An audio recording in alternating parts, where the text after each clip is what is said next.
देखो 30 जून 2020 को गणित का पेपर हुआ था राजस्थान बोर्ड का। तो उसमें पहला प्रश्न क्या था, सूत्र निखिलम का प्रयोग कर 105 का वर्ग ज्ञात कीजिए। तो इसके लिए सिंपल सा सूत्र था, संख्या का वर्ग बराबर संख्या प्लस विचलन ऑब्लिक विचलन स्क्वायर। अगर इस सूत्र मान रखेंगे तो ये तो हमें ज्ञात करना था संख्या 105, ये उसका वर्ग ज्ञात करना था, बराबर आ गया संख्या कितनी थी 105, विचलन 105 में कितना होता है 5, ऑब्लिक विचलन का स्क्वायर यहाँ पे कितना हो गया 5 का स्क्वायर। तो 5 का स्क्वायर करेंगे 25, 105 में 5 जोड़ेंगे कितना आ गया 110। अब यहाँ पे कितने अंक होने चाहिए, 2 अंक होने चाहिए, जो कि है। क्यों होने चाहिए 2 अंक, क्योंकि आधार में 2 जीरो है तो 2 अंक होने चाहिए, इसलिए 2 अंक है पहले से। ऑब्लिक साइन हटा दो तो क्या बचा 11,025। तो ये पहले प्रश्न का जवाब था। ठीक है, आधार यहाँ पे देख लो 100 था, विचलन संख्या माइनस आधार 105 में से 100 घटाएंगे कितना आएगा 5। उसके बाद में देखो दूसरा प्रश्न क्या था, निम्न समीकरण का हल ज्ञात कीजिए। वैदिक गणित का था, शून्य साम्य समुच्चय का पहला सूत्र ये है, x प्लस 2 अगर कॉमन आ रहा है, सभी पदों में क्या आ रहा है x प्लस 2 कॉमन आ रहा है, तो इसको x प्लस 2 को 0 के बराबर रख दो, प्लस 2 का पक्षांतर करेंगे तो माइनस 2 आ जाएगा। ठीक है, ये आंसर है दूसरा प्रश्न का। ठीक है, तीसरा देखो दूसरी प्रश्नावली से, दो संख्याओं का गुणनफल 12,960 है तथा महत्तम समापवर्तक 18 हो तो लघुत्तम समापवर्ती ज्ञात कीजिए। तो सूत्र इसका क्या था, लेस है गुणा मैस है बराबर पहली संख्या गुणा दूसरी संख्या, यानी दोनों संख्याओं का गुणनफल। तो इस सूत्र में रखें तो पहली और दूसरी संख्या गुणनफल कितना है, दो संख्याओं का गुणनफल दे रखा है 12,960, तो इन दोनों का गुणा कितना है 12,960 बराबर मैस है, यानी महत्तम समापवर्तक कितना दे रखा है 18, तो वह हमें दे रखा है, गुणा लेस है यानी लघुत्तम समापवर्तक वो हमें ज्ञात करना है। तो लेस के साथ 18 गुणा हो रहा है, पक्षांतर करेंगे तो कहा जाएगा 12,960 के बट्टा में, इधर क्या बचेगा लेस है, 12,960 में 18 का भाग देंगे तो कितना आएगा 720, तो वही क्या हो गया लेस है। तो ये हो गया तीसरा प्रश्न का जवाब। चौथा प्रश्न देखो, छठी प्रश्नावली से था, त्रिकोणमिति में सारणी का मान रखना, सारणी से मान रखना था। तो 3 cos 30 माइनस के 4 cos क्यूब 30, तो मान रखेंगे, देखो 3 की जगह 3 आ गया, cos 30 का मान होता है √3/2, फिर माइनस का चिन्ह आ गया, फिर 4 की जगह 4 आ गया, फिर देखो cos 30 का मान √3/2 होता है, लेकिन उसके ऊपर क्या उसका क्यूब है, तो यहाँ पे इसका भी क्या होगा क्यूब होगा। ठीक है, इसका भी क्या होगा क्यूब होगा। तो आगे देखो 3 को √3 से गुणा करेंगे, 3 बट्टा में कितना आएगा 2, माइनस की जगह माइनस आ गया, 4 की जगह 4 आ गया। अब देखो √3 का क्यूब करना है, तो √3 का क्यूब कैसे करेंगे, √3 गुणा √3 गुणा √3।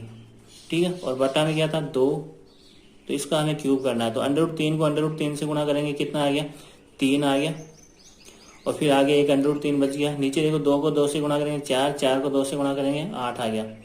ठीक है, अब 4 के पाटे से 8 कट रहा है, 4 हम 4, 4 दूनी 8, 2 बार कट गया।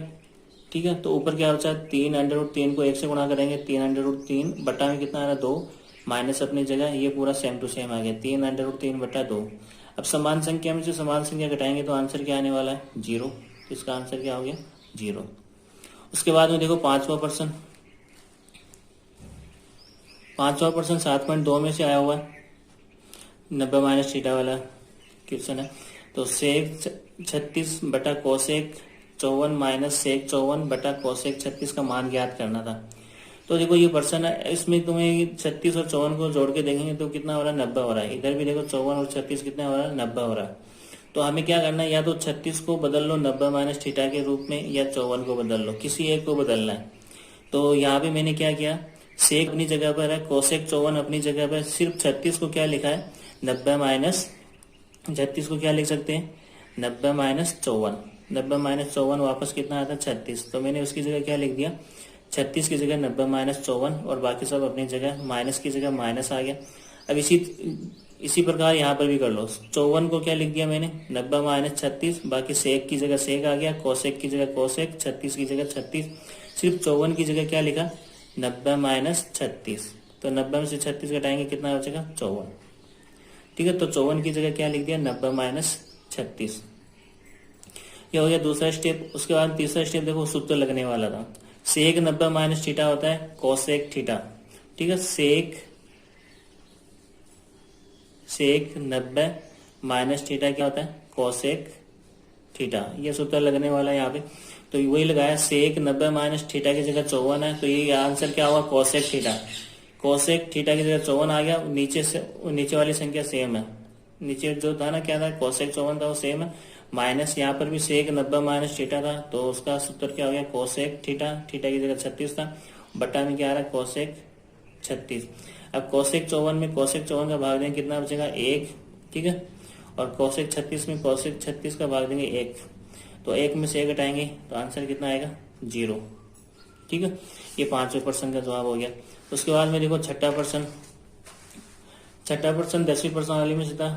बिंदु पथ, किसी त्रिभुज के शीर्षों से समदूरस्थ बिंदु लिखना है। ठीक है। शीर्षों से समदूरस्थ, तो शीर्षों से समदूरस्थ तो होता है वो परिकेंद्र होता है। ठीक है। उसके बाद में 7वां प्रश्न देखो 13वीं प्रश्नावली से था। 7वां प्रश्न कौन सी प्रश्नावली से, 13वीं से।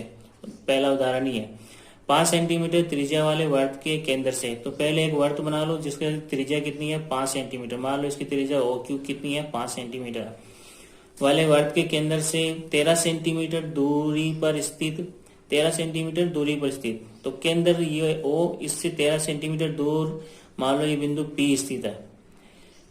बिंदु से 13 सेंटीमीटर दूरी पर स्थित बिंदु से, यानी इस बिंदु पी से खींची गई स्पर्श रेखा की लंबाई। तो इस बिंदु पी से मान लो ये स्पर्श रेखा खींची गई है, पी क्यू। ठीक है। इस बिंदु क्यू कहां पर है, वर्त के ऊपर है। और इस बिंदु क्यू पर इस बिंदु पी से क्या खींची गई है, एक स्पर्श रेखा खींची गई है। तो हमें क्या ज्ञात करना है, इसकी लंबाई ज्ञात करनी है, स्पर्श रेखा पी क्यू की। और ये हमें पता है कि त्रिज्या और स्पर्श रेखा क्या होती है, परस्पर लंबवत होती है। यानी यहाँ पे कितना डिग्री का कोण बनेगा, 90 डिग्री का। ठीक है। तो इस त्रिभुज पी ओ क्यू में हमें क्या लगाना है, पाइथागोरस प्रमेय लगानी है। त्रिभुज पी ओ क्यू में हमें क्या लगाना है, पाइथागोरस प्रमेय लगानी है। तो त्रिभुज पी ओ क्यू में कर्ण स्क्वायर 90 के सामने क्या हो गया, पी ओ कर्ण हो गया, या ओ पी लिख लो, कर्ण बराबर आधार स्क्वायर ओ क्यू का स्क्वायर हो गया, प्लस लंब स्क्वायर यानी पी क्यू का स्क्वायर हो गया। ठीक है। ये पाइथागोरस प्रमेय का कहते हैं ना। और उसके बाद में देखो ओपी का मान हमारे पास है कितना, 13। तो 13 का वर्ग बराबर ओ क्यू का मान, त्रिज्या कितनी है, 5, वो हमें पता है, प्लस पी क्यू का मान हमें ज्ञात करना है, स्पर्श रेखा की लंबाई। ये सेम टू सेम आ जाएगा। 13 का वर्ग करेंगे 169 बराबर 5 का वर्ग करेंगे 25 प्लस पी क्यू, ये हमें चाहिए। पी क्यू के साथ प्लस पी क्यू स्क्वायर के साथ क्या आ रहा, प्लस के 25। इसका पक्षांतर करेंगे तो इधर लेफ्ट साइड में आगे क्या हो जाएगा, माइनस का 25। 169 पहले से ही था, 25 पक्षांतरण होने के बाद में माइनस के 25 हो गया, बराबर इस साइड में राइट साइड में क्या होता है, पी क्यू का स्क्वायर। 169 में से 25 घटाएंगे 144। ठीक है। बराबर यहाँ पी क्यू स्क्वायर था, स्क्वायर हटाया तो इधर आके क्या बन गया, अंडर रूट। 144 का अंडर रूट क्या आता है, 12, और इधर क्या आ रहा है, पी क्यू। और पी क्यू क्या थी, स्पर्श रेखा की लंबाई। तो आता है स्पर्श रेखा की लंबाई कितनी होगी, 12 सेंटीमीटर होगी। ठीक है। उसके बाद में देखो 8वां क्वेश्चन प्रायिकता वाला था, आसान सा है। तो एक पासे को फेंकने पर 4 से छोटा अंक आने की प्रायिकता ज्ञात कीजिए। तो 4 से छोटे अंक कितने होते हैं, 3 होते हैं, 1 2 3। तो आंसर कितना आने वाला था, 3/6। तो लिखना क्या था उसमें, देखो सबसे पहले घटना की बात करते हैं जिसकी प्रायिकता ज्ञात करनी है।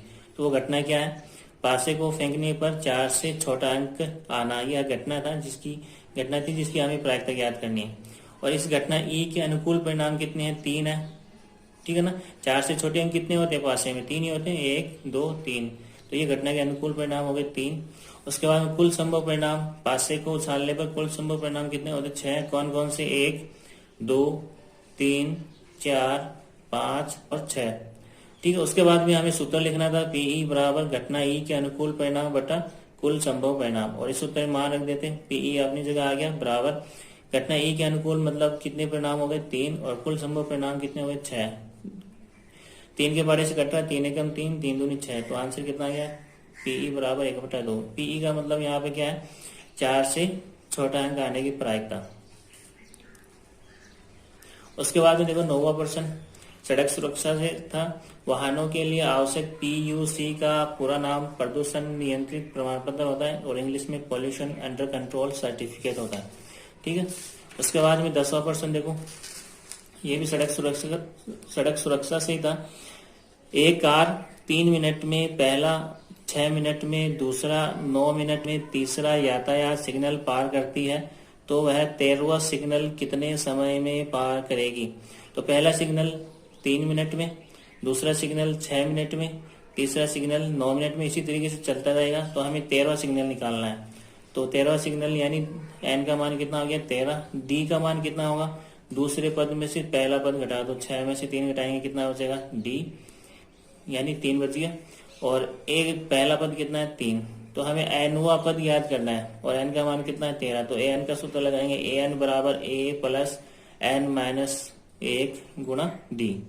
इसे मान रख दो, n की जगह 13, तो यानी ये 13वां पद हो गया, बराबर a की जगह कितना रखना है 3, प्लस की जगह प्लस, n के मान कितना है 13 माइनस 1 और d का मान कितना आएगा अभी 3 आएगा। तो इसको हल करेंगे, ये सेम सेम आ गया, बराबर आ गया, 3 की जगह 3 आ गया, प्लस की जगह प्लस। पहले इसको ब्रैकेट को हल करेंगे, 13 में से 1 घटाया कितना बचा 12, और फिर 12 किससे गुणा करेंगे 3 से। तो 12 को 3 से गुणा किया कितना आ गया 36, प्लस की जगह प्लस आ गया 3, बराबर की जगह बराबर, ये सब सेम चल रहा है। उसके बाद में क्या करना है, हमें इन दोनों को जोड़ना है। 36 प्लस 3 कितना हो गया 39। तो a13 का मान कितना हो गया 39। a13 का मतलब 13वां सिग्नल को पार करने में लगा समय। ठीक है, अतः वह कार 13वां सिग्नल 39 मिनट में पार कर लेगी। ठीक है।